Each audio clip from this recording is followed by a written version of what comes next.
नमस्कार, स्वागत है आप सभी का हमारे चैनल एसबीटी न्यूज पर। आज हमारे साथ हैं कृषि विभाग के सेवानिवृत्त सहायक निदेशक डॉक्टर मदन लाल जोशी जी। सर, आपको बहुत बहुत स्वागत है सर। नमस्कार जी। सर, आज हमें बताने जा रहे हैं फसलों में होने वाले खरपतवार के बारे में। तो सर, सबसे पहले तो मुझे ये बताइए कि खरपतवार है क्या? खरपतवार जो भी फसलें हमारे खेत में बोई जाती है उस फसल के अतिरिक्त जो भी पौधा खेत में आपको दिखता है, वैसे तो हर फसल के लिए खरपतवार निर्धारित है। जैसे गेहूं की फसल में आप देखेंगे तो फेलेरिस माइनर है, जिसको गुल्ली डंडा भी कहते हैं। आजकल गाजर घास का भी बहुत यहाँ प्रकोप हो चुका है, हिरणखुरी का भी बहुत प्रयोग हो चुका है। तो इटसिट है, सट्टा है, ये सारे खरपतवार ऐसे हैं कि हमारी फसल के पैरेलल सामान्यतः बराबर में ही उग जाते हैं। जब फसल उगती है तभी हमारे ये खरपतवार उग जाते हैं। इनको खरपतवार कहते हैं, जो मुख्य फसल को हानि पहुंचाते हैं।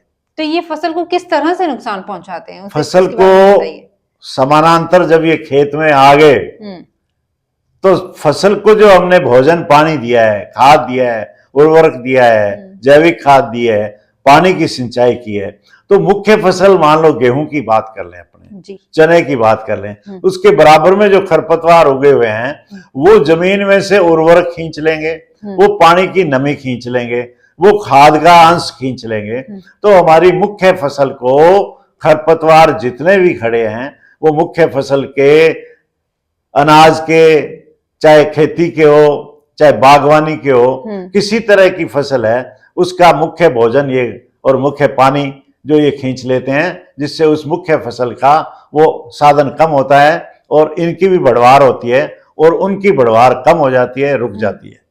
अच्छा, मतलब उनके अंदर पावर ज्यादा होती है लेने की। हाँ, वो ज्यादा पावर हो जाती है। अच्छा सर, फिर जब ये खरपतवार उग जाते हैं तो हम इस पर नियंत्रण किस तरह से कर सकते हैं? हाँ, खरपतवार नियंत्रण के लिए सबसे पहले तो हमारा जो भारतीय पुराना परंपरागत साधन है जी, कसिए से या खुरपी से खड़े होकर किसान भाई खेत में अपने फसलों के बीच में जो क्यारियों में जगह है ये वहीं उगते हैं। तो सबसे बढ़िया साधन तो हमारे पास में कसिए से मैनुअल मनुष्यों के द्वारा खरपतवार को निकाला जाए और 15 दिन बाद में फिर एक बार दोबारा निकाला जाए।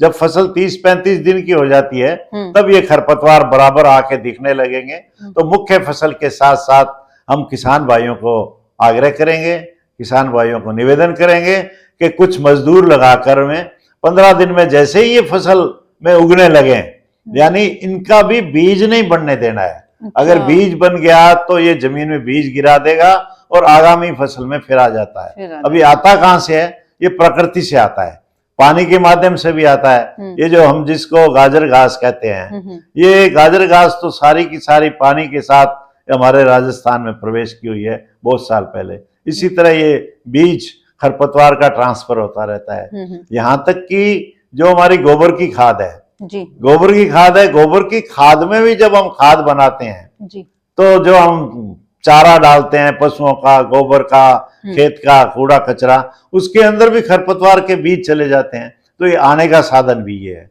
मगर हमें खरपतवार नियंत्रण करने के लिए पहले देसी तरीका तो हमारे खेत में किसान भाई अपने आदमियों से, अपने मजदूरों से कराए। दूसरा तरीका आप मुझे, अच्छा, ट्रैक्टर से, ठीक है। पाड़े इस तरह के रखे जाते हैं कि उसमें जैसे बाग है तो बाग में तो ट्रैक्टर से बीच में, क्यों, पौधा बाग में 20 से 20 फुट की दूरी पर रखा जाता है। तो बाग का जो खरपतवार है वो ट्रैक्टर के माध्यम से किसान भाई निकलवाएं। और खेत में भी ऐसा प्रयास करते हैं हम, क्योंकि खेत में भी इस तरह की क्यारी, इस तरह की डोलियां बनी है कि आप वहां भी खेत में भी ट्रैक्टर से प्रयोग कर सकते हैं। मगर आपको खरपतवार से फ्री आपको खेत को करना चाहिए, ताकि आपकी मुख्य फसल, उस मुख्य फसल में अगर अनाज आपका गेहूं 15 क्विंटल होना है तो उस गेहूं के जो भोजन है वो खा जाएगा और 2-3 क्विंटल का आपको नुकसान कर देगा जी। तो क्या ये इन खरपतवार को खत्म करने का कोई और तरीका भी है, जैसे दवाइयों का छिड़काव करके उन्हें खत्म किया जा सकता है? ऐसा कुछ है? ये अभी मैंने जो विधियां बताई थी, यांत्रिक विधियां बताई थी। अब अपन बात करें और दवाइयां छिड़कने की, तो वो रासायनिक विधियां होगी हमारी। उसमें 3 प्रकार से आप खरपतवार को नष्ट करें। सबसे पहले तो बुआई से पूर्व का खरपतवार नाशी दवाई है।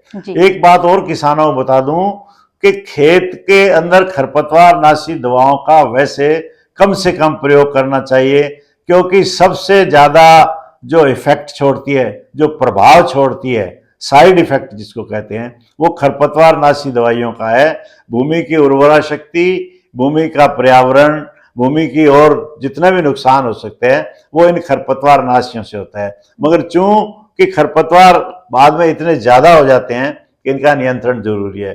तो रासायनिक में पहला खरपतवार नियंत्रण आपने को बुआई से पहले आखिरी कल्टीवेटर से जब जुताई करती हैं उस वक्त उस दवा को उसके अंदर छिड़काव करते हैं। ये लिक्विड रूप में आता है, उस वक्त उसका छिड़काव करते हैं। जैसे कोई भी फसल है उसका खरपतवार है, उसको एक तो पहला तो बुआई से पहले।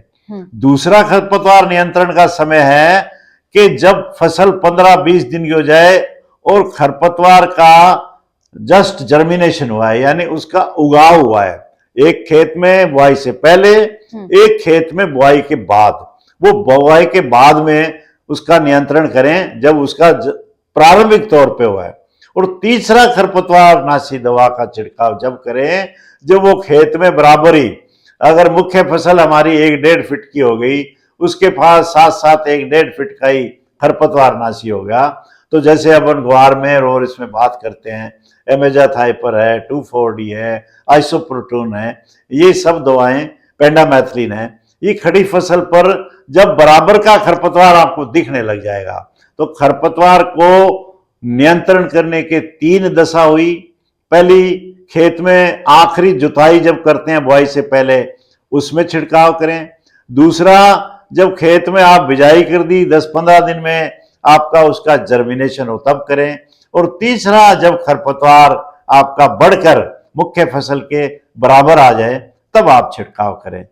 खरपतवार नाशी दवाएं मैंने जैसे बताई, आइसोप्रोटोन है, 2,4-D है, पेंडामेथलिन है, इस तरह करके ये रासायनिक दवाएं हैं, इनका आप प्रयोग करके खरपतवार को नियंत्रण करें।